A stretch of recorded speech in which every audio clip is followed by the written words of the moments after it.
On the Senate side, the confirmation process for Supreme Court nominee Judge Neil Gorsuch officially kicked off with opening statements today. Questioning begins tomorrow morning.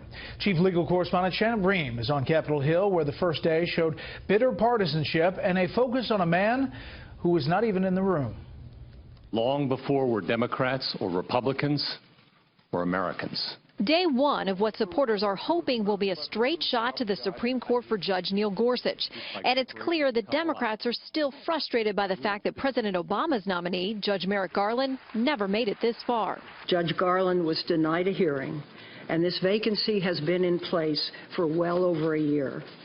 I just want to say I am deeply disappointed that it's under these circumstances that we begin our hearings. Round one went first to statements by the 20 members of the Senate Judiciary Committee, some praising Gorsuch's resume and record. What I want is a cross between Socrates and Dirty Harry. And I believe you just might be that person.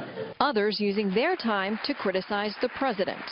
The independence of those judges has never been more threatened and never more important. A large part of the threat comes from the man who nominated you. When Gorsuch last faced Senate confirmation in 2006, he was approved unanimously by a simple voice vote.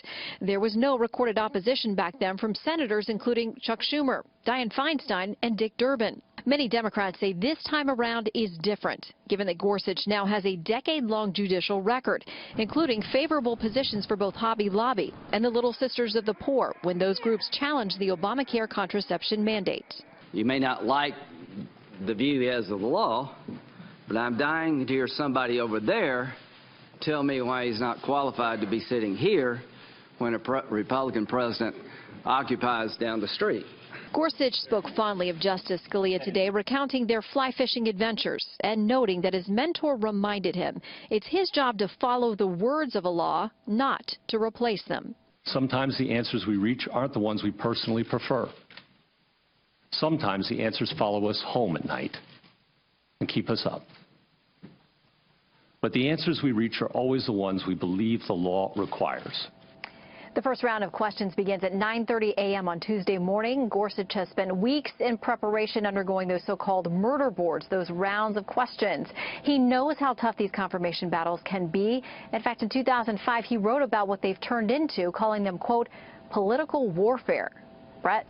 We'll see what that looks like tomorrow morning when the questioning starts. Shannon, thank you. So what do you think? Will Republicans have to use the nuclear option to get Judge Gorsuch approved, or will Democrats eventually relent?